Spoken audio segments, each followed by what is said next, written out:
Welcome to another episode of the CPG Guys podcast.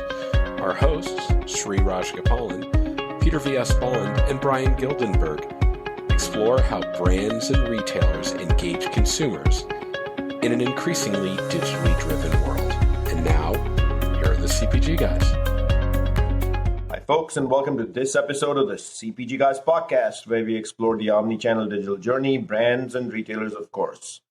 I'm your co-host, Sri, and I'm joined by my dear friend and now a partner of the CPG Guys, Mr. Brian Gildenberg, who is also, of course, very much the host of the Gildenberg Omni Comment. He's got the podcast Fast Forward CPG Guys, as well as works with Retail City, and he just came off a conference at the time of this recording, and I will ask him to give a 60-second summary of that conference. So I also want to thank all of you for helping us cross the 20K followers mark on LinkedIn. I know that's significant on LinkedIn, so can't say thank you enough times on behalf of the CPG Guys.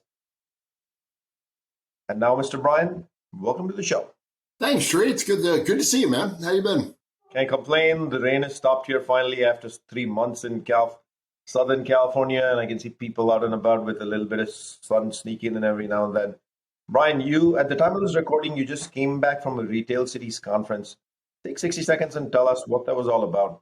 Yeah, it was through Retail Cities, which is the retail research firm I help lead in North America. And we called it Retail Media, the First Word Problem. And this was sort of a hypothesis that if you go back 5 years ago, retail media was largely being managed by the retail account teams at the retailer, with the exception of Amazon, which is kind of its own ecosystem. But over the last few years, as the retailers have doubled down and as the industry has changed, it's become a very media-centric conversation, and to some degree, and we'll talk about this a little bit today, Vince, I'm curious for your point of view on this as we go through, has lost some of the thread of the fact that, retail media it's associated with retailers, right? Like, there's stuff you can do in retail media that you can't do in regular digital advertising or regular TV. So we spent a lot of the day really trying to break that down, and also really just trying to act as a piece of trying to create people to be pieces of human translation software, if you will, between the mindset of the media ecosystem and the measures of success and the jargon, and the mindset of a commerce ecosystem, the people that are actually responsible for trying to grow the retail business. Because I know from most of the experience that most of our clients have had, trying to bridge that gap is a formidable exercise, just given the differing points of view that people have. So it was a good event. We had some good guests. Was joined by our third CPG guy, Mr. Peter Bond, in addition to friend of the Fresh Four, Andrea Lay, and some other good folks as well. So, good session.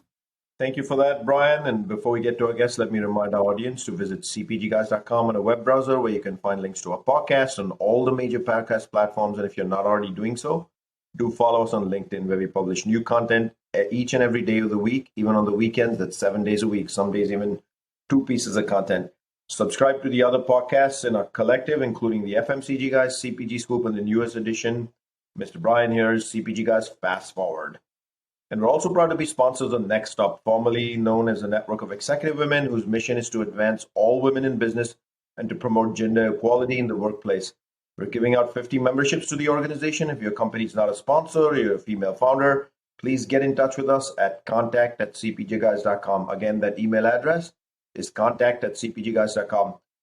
And of course, the digital liner notes of this episode will contain hyperlinks to our website, that's cpgguys.com, the other collective podcast that I briefly mentioned, our LinkedIn page, and our landing page on NextUp's site. Did you know, Brian, we actually have a landing page on NextUp's website. So, Brian, are you ready to rumble? Yes, I am ready to rumble. I've occasionally listened to the podcast, so I knew that. So, of course, I can't say, let's get ready to rumble like the WWF, because I have a radio face. I don't have the radio voice. You just did, though. What's that? You just did. Yeah, it was very average, though. I think it's an average call. Retail media is, of course, increasingly clearly being recognized as media. Content is yesterday's digital capability. User experience continues to be everything from search to pickup and home delivery. What we now know is a majority of shopping is digitally influenced, and then there's surround sound media, online, offline, offsite, static. And to decompose all of this, one that we've been waiting, as he would say himself, for 18 months is a blockbuster guest. And he's going to help us understand the latest in the digital commerce world. none other than our friend, Mr. Vince Jones, the Senior Vice President and Head of Global E-commerce at my alma mater, PepsiCo. Join us in welcoming to the show, Vince Jones. Prior to that, he comes with a rich experience in digital leadership and, believe it or not, even operations, which I'm sure to ask him a question about. Vince, I've been waiting forever for this one. Welcome to the show. Well, fantastic. So excited to be here, and thank you for having me. Yeah, I think I know at least a year, maybe 18 months, we've been trying to make this happen. So couldn't be more excited to be here. Thank you, Vince. Before we start the questions we've prepared for you, though, could you take a minute to give us the high-level goal of your role? What do you lead for PepsiCo in this e-commerce leadership role? You bet. So I'm the head of global e-commerce for PepsiCo. And Sri, I know you back when you were at PepsiCo, you were a part of the very early days of the e-commerce group there, and it's probably changed a lot since then, but it's been an amazing growth story. So really today, there are two key components, to how we're organized with our U.S. business and then the global business. So let me talk about the U.S. front quickly. So we have, a team that is really hands-on running the retail e-commerce business for PepsiCo. And when I say retail e-commerce business, I'm talking about basically any consumer order placed on a digital storefront of any retailer purchasing PepsiCo products, of course. We're organized similar to how you would think an e-commerce retailer or a tech company would be organized. We have a cross-functional team with technology, data, sales, marketing, supply chain strategy, and that team together really wakes up every day thinking about how to win the consumer at this digital point of choice. Very similar to how in the brick and mortar world, the PepsiCo frontline teams focus on winning space in the stores. And then on the global front, I hate to use the word, but we sort of act like a COE there, where we provide connectivity across the markets for all of the practitioners. We help build playbooks from best practices from all the different markets, lift and shift capabilities, and then help overall with talent and people development. And Vince, I do remember it very fondly. We started this journey back at PepsiCo in January 2013. It was a team of three: Brian Newman, myself, and Bhavan, who of course is on the Walmart business now for beverages, I believe, and then Lisa Walsh eventually did take leadership from Brian, and that's how the journey got started. It's fascinating to see all the success you've had at PepsiCo. Congratulations on all the leadership you provide as well. For our audience, we'll include links to Vince's LinkedIn profile, PepsiCo Media's LinkedIn page, and your website in the digital liner notes of this podcast episode. So let me kick it off, Vince, with our usual first question for our guest, which is about your career. Your career journey after Stanford has been in operations first, as I mentioned, then the CEO of ebags, before leading the digital journey at PepsiCo, especially as COVID shaped. So you've gone through the tremendous and significant shaping of e-commerce in the last 3 years, especially in the food and bev business.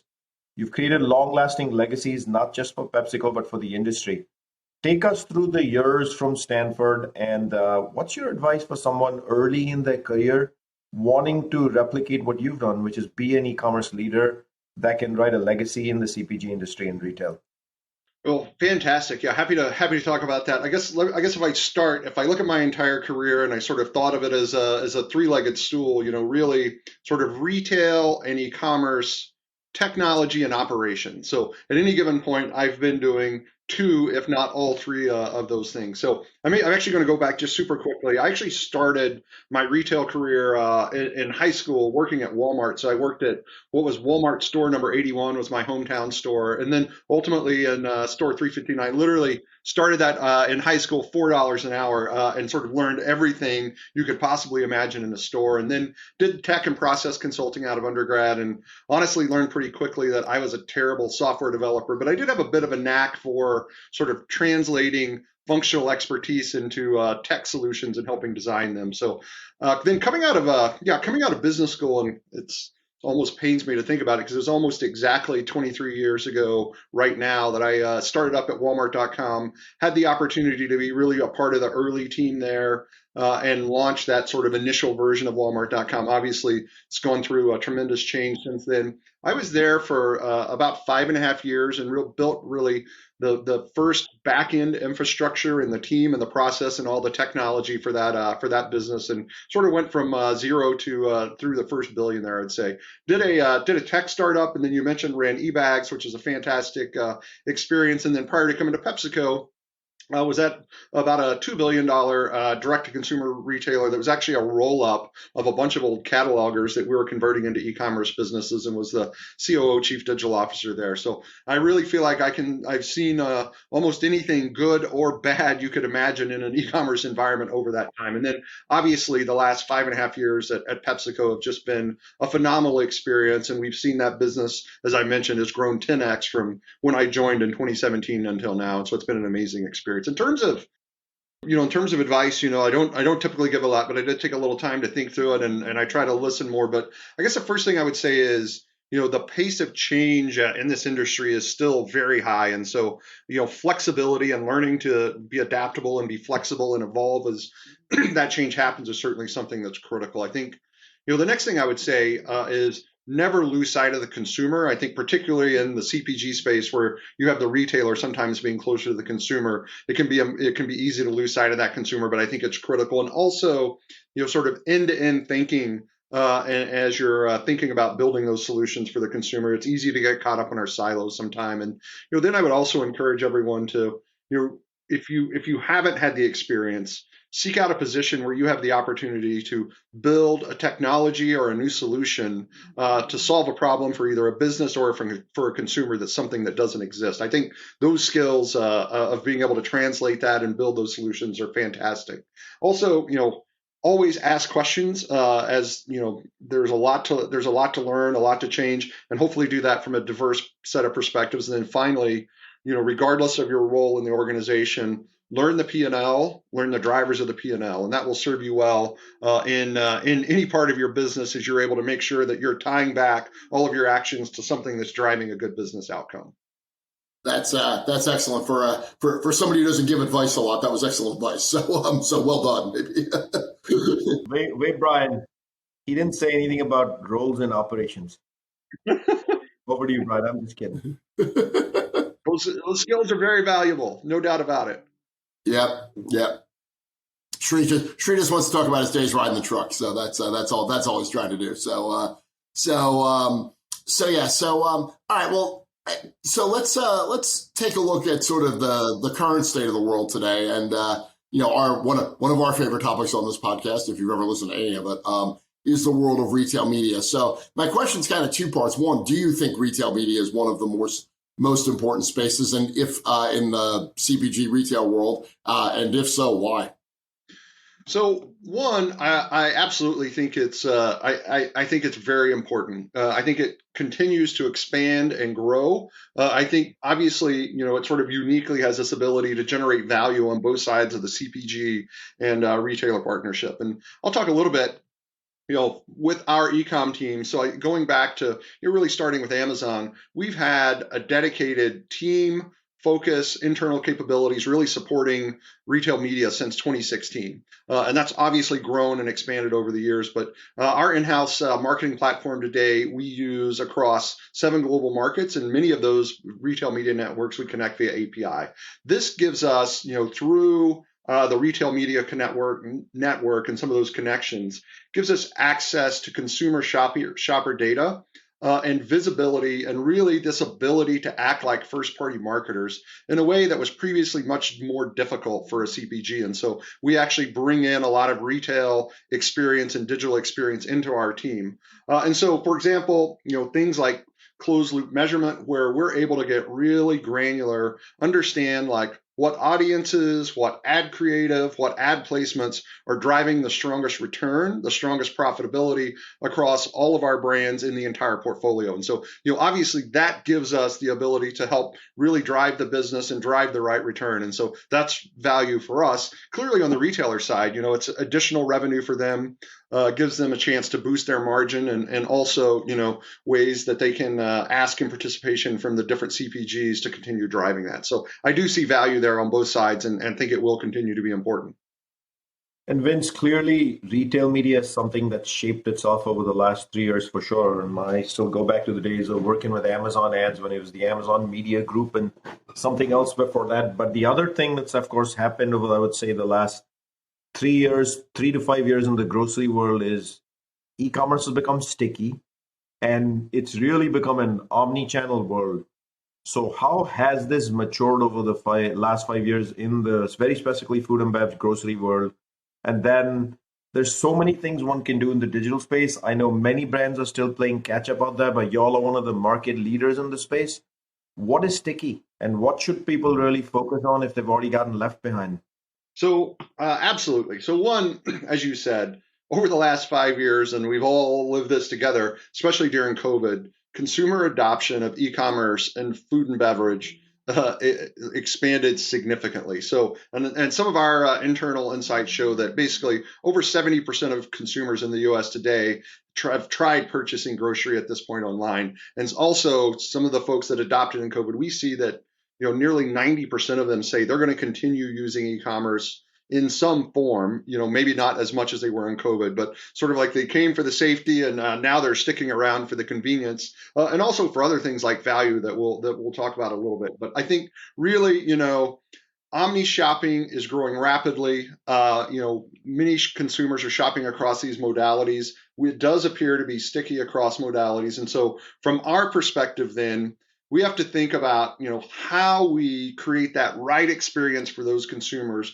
wherever they choose to shop, in the store, on any of the digital platforms, in a truly omni-channel fashion. And so I think that's the a big thing for us. And so, what I would say is making sure that you do have a lot of focus on that omni experience, and at least 20% of the U.S.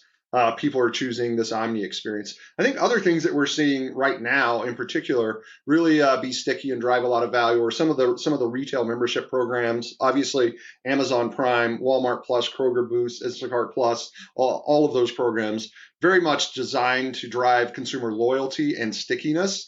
And deliver value to the consumers. And so you see things, whether it's gas discounts, content, et cetera. We see all of those things being really sticky and delivering value. And also, I think something that I don't know historically that I've necessarily seen or expected as much, but speaking of value, as we've gotten into this inflationary economic environment, we've seen a significant increase in digital engagement from consumers seeking value. That's everything from looking for digital coupons, price comparison, shopping across platforms and the best deal. And so I think it is critical for retailers to demonstrate the value online, and that it will be critical in winning over the next few years. And so I think those are some of the things that are really important. I guess a couple of other things I might say, developing habits with the consumer. We also see one, obviously being in stock is always important, but this use of your past purchases or your order history to drive a lot of future purchases. I mean, we see as much as 80% of shopping happening from previous purchase. And so in order for that to be effective, though, you obviously have to execute the fundamentals and be in stock. And so I think those are a few things that we see that are really important today. Vince, there's a lot of talk in the industry about what's sticky, what's not. You address many of them directly over here. The one that I'd love to get a quick opinion on is stock, right? You mentioned it right at the end. The industry will tell me that when stuff is out of stock, e-commerce, it hurts the SKU and the assortment much worse than when it's out of stock at the physical shelf. Can you decompose that a little bit? And is it true? Bust the myth here for us. Our experience is that is absolutely the case. And so, and there's a few different drivers here, and I can hit on a couple of them. But one, you think about sort of the digital shelf and the way that the shelf is organized by algorithms. And so part of your algorithm is sales history. And so when you go out of stock, you can't sell. Your sales history is going to drop. Your sales are going to drop. Therefore, that part of that algorithm, you have to earn your way back up into that. So it's different than obviously in the physical store. If we're out of stock and the next day our DSD person comes and gets that shelf fully refilled and beautiful, whenever a customer walks by, they're going to see that. Whereas here we have to kind of earn our way back up. And so I think that's absolutely critical. Other ways that I would say candidly, on a lot of subscription programs. So in certain categories, we see, subscription driving a significant amount of sales.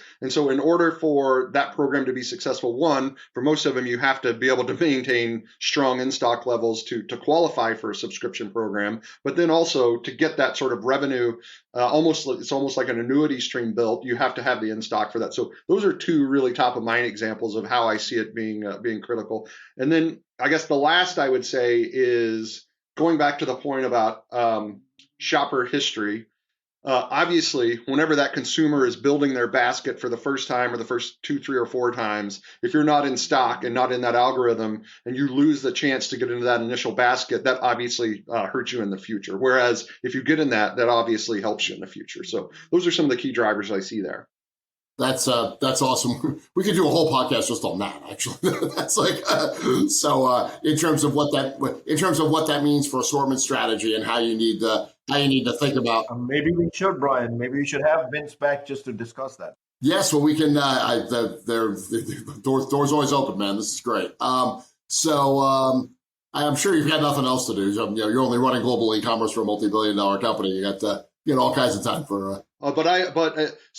I love this stuff so much, though. I'm happy to talk about it. This is kind of, as I mentioned earlier, I've effectively dedicated my entire career to this at this point. So I love it.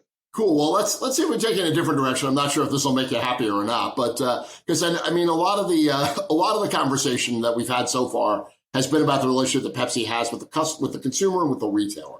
Let's talk about now the relationship that Pepsi has to Pepsi. So in terms of what you're doing in the teams, how do you connect to the sort of the other arms of Pepsi for, lack of a better term, surround sound amplification of what you're trying to accomplish in the commerce space?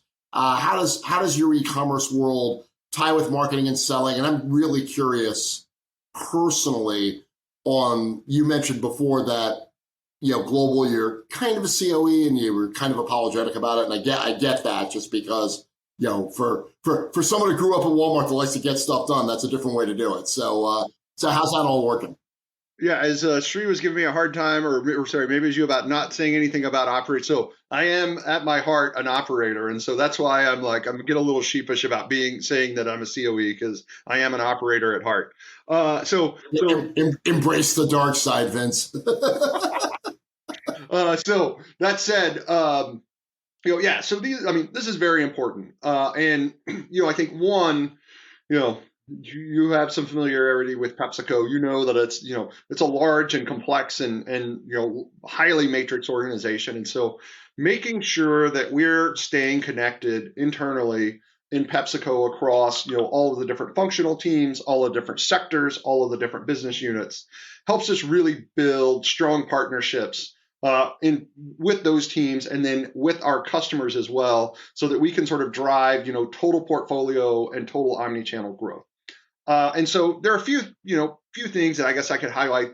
One, we're talking about marketing, we're talking about retail media networks. It is important that, the marketing teams understand, the priorities of both the brand and the sales team. As obviously, this performance marketing is directly driving sales, and that's a little bit different than, the traditional brand marketing that PepsiCo does. So retail media networks have given us many capabilities that enable us to reach consumers, build awareness and brand equity, but also directly drive incremental sales through tactics like paid search. So, for those reasons, we can't operate in a silo, and we have to make sure that we're staying connected and understand that. I'd say similarly, e-commerce teams work closely with our brick and mortar shopper marketing teams to ensure a holistic experience for the consumers. That consumer, we don't want them to delineate their experience with a brand or retailer based on, a shopping modality. We want that to be a seamless experience for them all the way through. And so it's important that we keep that, e-commerce marketing and the brick and mortar shopper marketing connected. And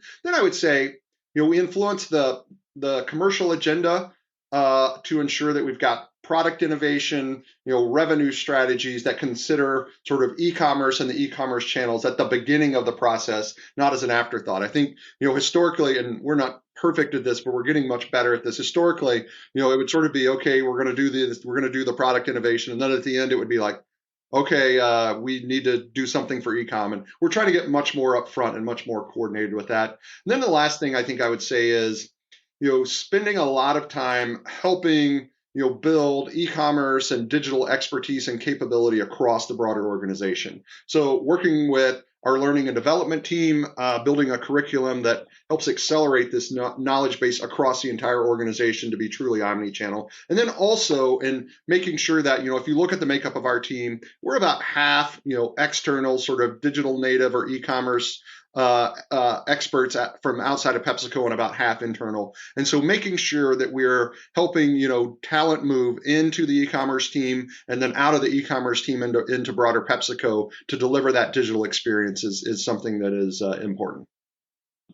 And Vince, so one of those spaces that I want to come back to, which you talked about, the intersection, the matrix, connecting with everybody, etc. One of those spaces back to retail media. The audience would love to hear your opinion on how this works out at PepsiCo. Where does retail media actually sit? Because a lot of models are being explored in the industry. Is it purely marketing and part of a one media strategy that a brand needs to have? Is it more selling under a selling team? Is it a shopper marketing team that sits in capabilities? Where is retail media these days? So I will tell you for the way that we work, it is kind of in two places. And so if you think about, sort of the on-site, performance, lower funnel driving performance marketing to a specific outcome on a retailer's site, that lives within the e-commerce team. If you think about, retail media offsite or other things to drive to brick and mortar, that really lives more in the media group and then the DX team. But we coordinate very closely across those groups. But that said, today it is, it's sort of broken out into the two different groups based on those specific use cases. A reminder to audience, we're speaking with Vince Jones, General Manager, SVP, Head of Global E-commerce at PepsiCo. And now we go to the second half of this episode. And I am tempted to go to AI. And I'm going to let you decompose it for us. MLL. Are these words real in the omni-channel grocery world? Are they pretenders? And if they're not pretenders and they're real, are you actually using any of these in everyday? So first, I think, let me take a step back and say I do think they're real. I'll talk a little bit about our approach. Unfortunately, I'm not going to be able to talk too much about specific use cases, but I'll try to nibble around the edges of that a little bit. So one, as we think about how we use technology within e-commerce to deliver, these outcomes, we do try to take, as I mentioned earlier, sort of a consumer and a commercial lens to how we think about using technology and innovation, building capabilities. And we find this to be like a very effective way to bring in the right innovation opportunities and technology and unlock the opportunities that truly matter, as opposed to just building capabilities for capability's sake. And I know, candidly, early in the e-commerce days, we got accused of that a little bit, but I think we've gotten much better at tying these to specific commercial outcomes. So, you talk about these specifically, obviously, Chat GPT has driven a lot of buzz, DALL-E, people, a lot of buzz. And so you start hearing this entering the common vocabulary of the masses a little bit more. Also, in my 23 years of e-commerce, I can't tell you how many cycles of hot buzzwords I've gone through. And so sometimes it's hard to figure out what's real and what's not. But I will tell you, what we focus on is less, sort of the specific, capability, but more on, what's going to deliver the right experience for that consumer. And that consumer doesn't really know whenever they're in that experience if that's something that was driven by AI or ML, and they don't really care. They just want something that's going to make their life better or be a delightful experience for them. So that said, I can give you a few examples here. We have used, so for example, machine learning models to build personalized recommendations for consumers, both on some of our own properties, but also in terms of some of our partners. I think I mentioned a little bit earlier, we have an in-house tool that we use, our marketing automation platform that connects to all the retail media networks. We actually have put in, and we're piloting with one retailer in particular, some models there for optimization of our bids, and we've seen very positive early results. Still early there. I think then there are other things. Back to the operations point, we definitely are using optimizing things around network, fulfillment path and modality, attributing search, all those sorts of things are things that we're doing, and then a little bit around pricing as well. So that's a quick update there. The only one area that I will, I won't say poke around, but just curious is delivery, home delivery versus online pickup, click and collect, call it what you may, right? Like I have a strong opinion on this one, that in the food and bev grocery business, low ASP, average selling price, online pickup, click and collect is the future because it drives margin for both the retailer as well as the brand versus home delivery, which to the day adds a lot of fees in the ecosystem. How do you feel about that, Vince? So, I think if you, from your perspective of profitability there, obviously it's going to look more profitable for the pickup. I will tell you something that we're seeing more of now than we have historically. So let me take one step back. This area probably saw the most massive growth in all of the areas, as you're both aware, when we look back over the last 2 to 3 years. So what we're starting to see more is like this hybrid where it's the customer does a pickup at the store, but then they also are still going into the store. And this is something that we're seeing as a significant amount of growth in. And so that is interesting for a lot of reasons. One, I think it's clearly still more convenient for the customer because they're probably doing a much smaller in-store shop and they're able to get out more quickly. It's also interesting for us because, some of the impulse things that you see in the store come into play more in that model versus just in the pure model. So if I was going to make one bet, I would say that hybrid model there, where more of it is pickup, and then you even see even more folks coming in to do some sort of top-off shopping in the store, is where I would expect to see a lot of growth. I don't want to declare winners and losers, but I think I do expect to see growth there. Well, and I think we can do a whole episode on this too, because I think Shri, for the U.S., I think that's very true. I think if you look around the world at markets where 80% of your disposable income is within 50 miles of one place, home delivery actually makes a lot more economic sense. So if you're trying to crack the code on e-commerce in Chile and you've got 90% of the GDP is within 50 miles of downtown Santiago, that's a very different conversation. So yeah. Totally agree. And I was 100% US focused with that answer. Yeah. So that this is all fascinating stuff. So, and this gets to sort of a broader question, right? There's a lot to know here, right? And it's a lot to know that's unfamiliar to a lot of your leaders. And sometimes it comes wrapped in jargon that, is basically talking about some pretty essential concepts that they would understand if it wasn't coded in a jargon, in a tasty jargon coding. So how are you working, especially with senior leaders, to try to get them to embrace where this is going, from whether it's demystifying it or teaching or whatever it is? How does that process work from an alignment perspective?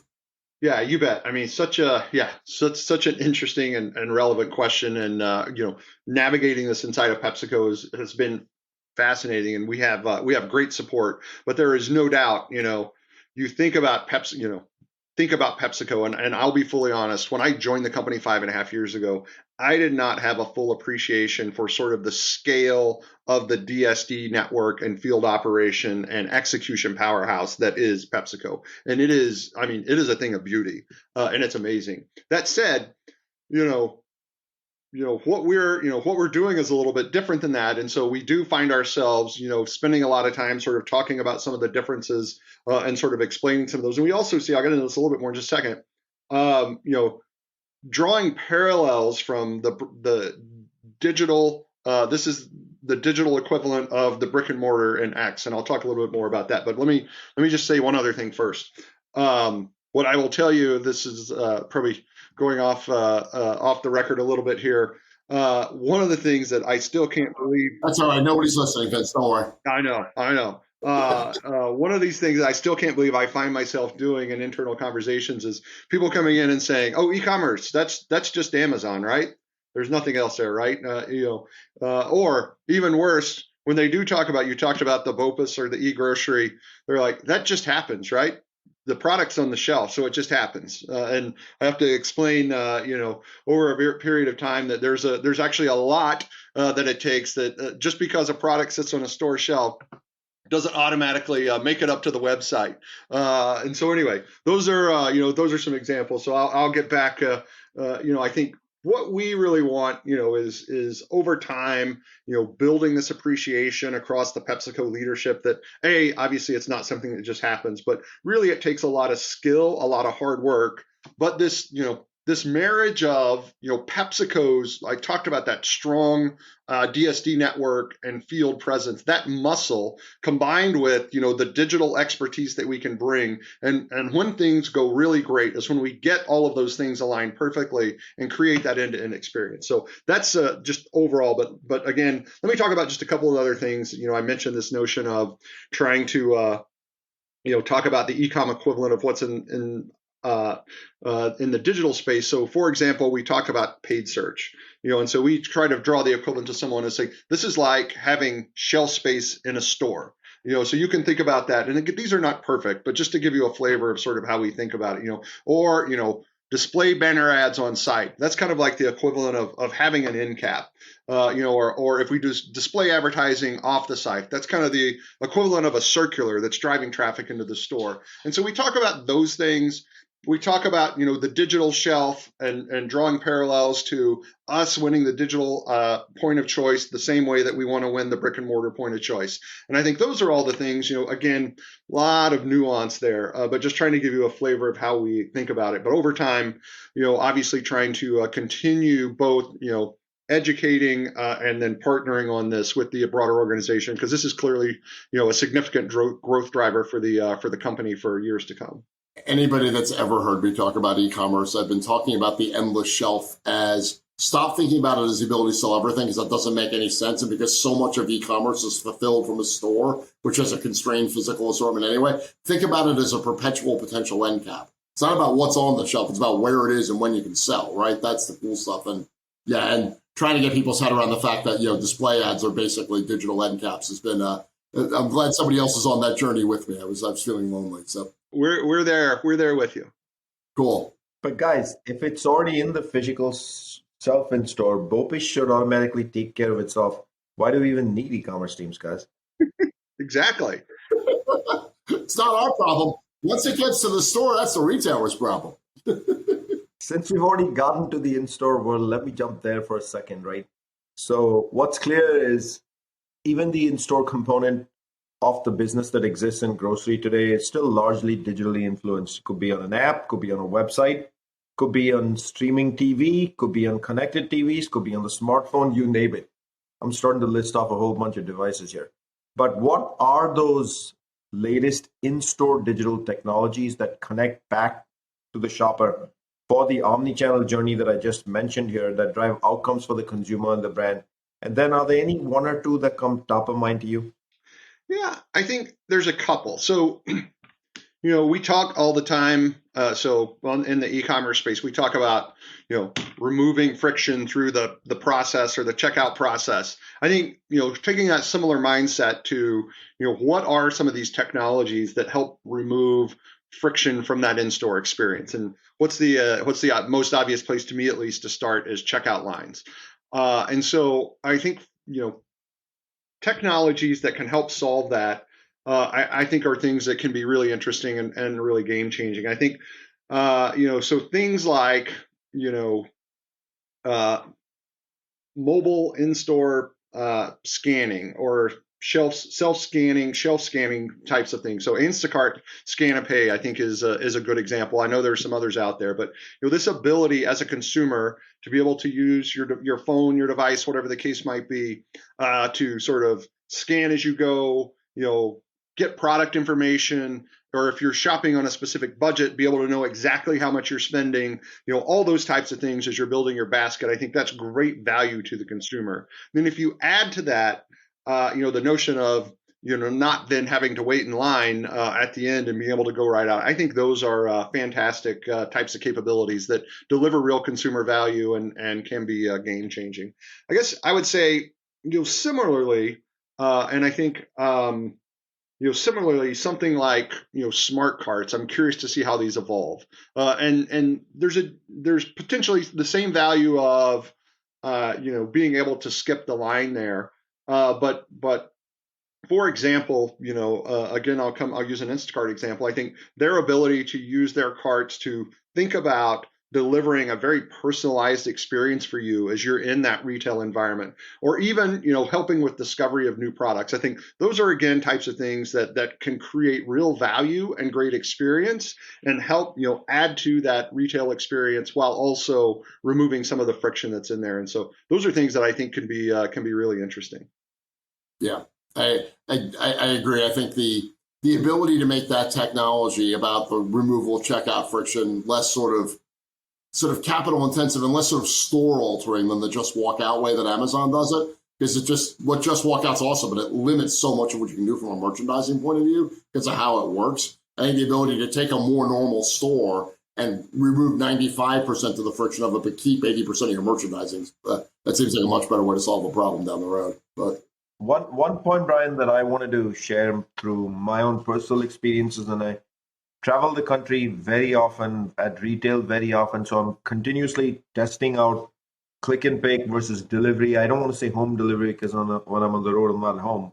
But I find that the general merchandise outside of food and bev, click and pick, seems to be a much better experience than food and bev because I'm always finding substitutions, delays, even after I get to a store. Whereas general merchandise, it seems like a well-oiled machine.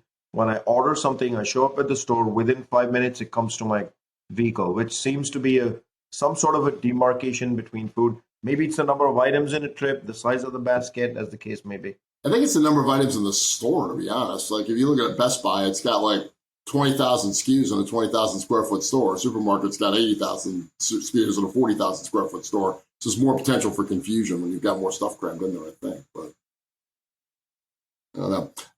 Well, anyway, Vince, one last question for you. We gotta let you get back to this, your relatively simple day job. And my last questions usually has something to do with the notion of Fast Forward, which is the podcast that will move from the imaginary state to real life in the very near future here. The CPG Guys Fast Forward. But what are you looking specifically to retail media networks? What are some of your predictions about how those are going to evolve over the next couple of years? Yeah, so I think, as I said earlier, I do think they're here to stay. I think we are in this, somewhat of a early stage fragmented growth period where, everyone's, lots of people are trying to have them and more retailers are joining the club. And I think one thing I think I would start to see is that we might see CPGs sort of be forced to be a little more choiceful on how they make their retail media network investments. And that will be driven, whether that's through focused strategies, whether that's through the, having the analytics and the tools to be able to drive the best return. But I think you will see CPGs have to start being a little more choiceful there. To that end, then I think you'll also see some of the leading retail media networks, build more, of these data-backed and ROI-led capabilities that enable sort of closed-loop attribution. So I think that will be important. As I said earlier, the more granular we can get to understand, specific campaigns or specific products and those returns, the easier it is for us to make those investments. I think another thing, multi-touch attribution and being able to measure that across, do analytics and with cross-media insights. So whether it's search, display, video, I think today you sort of get more last touch attribution. I think seeing more and more of this come to light, I think, again, will be in that spirit of helping us do everything we can to optimize each tactic and the return on that tactic. I guess a couple of other things might be, seeing how, these commitments or ask and JBPs evolve.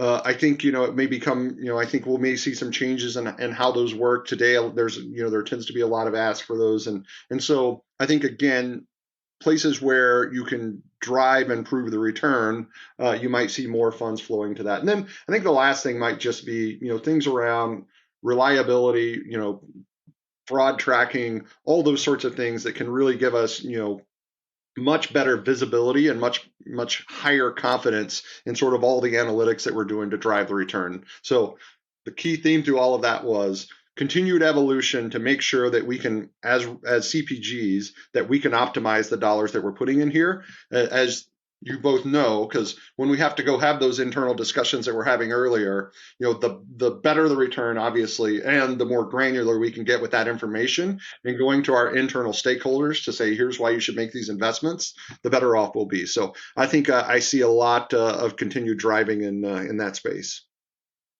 Excellent. That's great. Let me remind our audience that you can find all our content by going to a web browser and simply typing cpgguys.com. And if you think your company has some thought leadership or you have some thought leadership to contribute to a growing community discussion over here on the CPG Guys, drop us an email at contact@cpgguys.com. Again, that's contact@cpgguys.com. And maybe you too can join us just like Vince on the podcast. Don't forget to drop us a rating because that tells us how we're doing. On the navigation bar at the top of our website, all the way to the right. Thank you to our 20K plus followers on LinkedIn. You shape the show, you decide what the topics are, and we can't thank you enough. Vince, it was a pleasure having you on the show and noodling e-commerce with you. It's always fun every time I get to see you in the industry as well. So thank you for joining us. Fantastic. I enjoyed it, and yeah, I think we could have had multiple episodes there dedicated to a few of those topics. But certainly a pleasure for me to be able to join and talk about something that's a clear passion of mine, and great to spend time with you. And Brian, do you hear him volunteering to come back for another episode? Because that's what I heard. The street's gonna hold you to that, Vince. So. And Brian, thank you for co-hosting with me today. And that was my favorite moment of the podcast, which is go ahead and summarize what we learned today.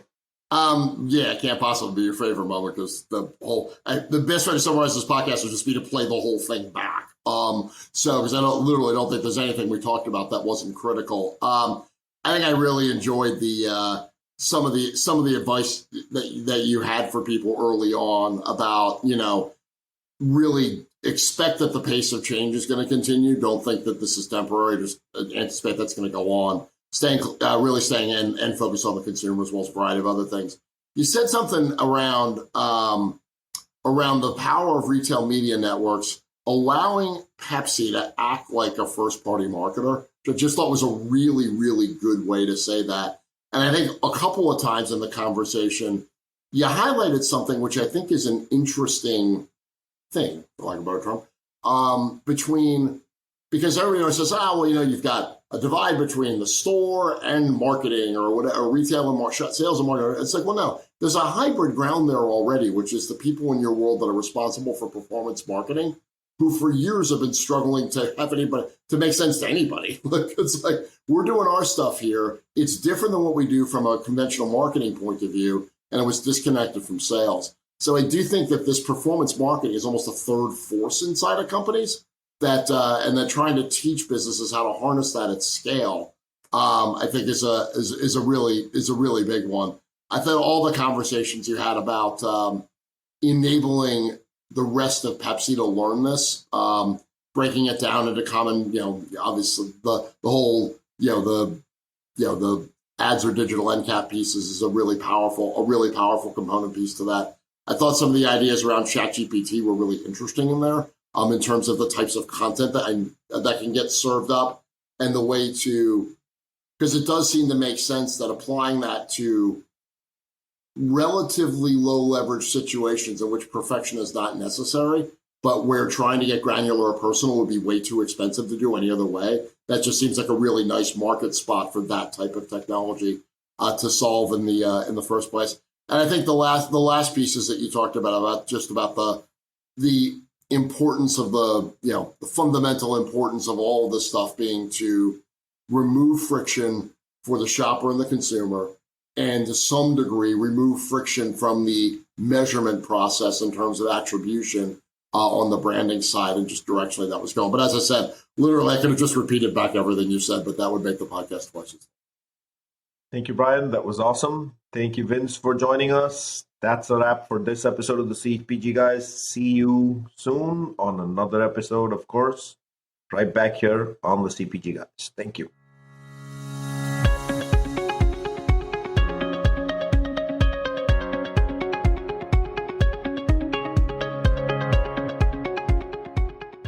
The content in this podcast episode is provided for general informational purposes only.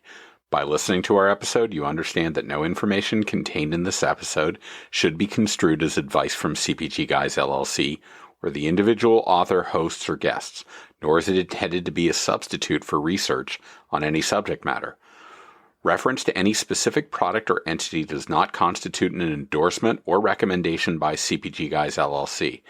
The views expressed by guests are their own, and their appearance on the program does not imply an endorsement of them or any entity they represent. The views expressed by CPG Guys LLC do not represent the views of their employers or the entity they represent. CPG Guys LLC expressly disclaims any and all liability or responsibility for any direct, indirect, incidental, special, consequential, or other damages arising out of any individual's use of, reference to, or inability to use this podcast or the information we present in this podcast.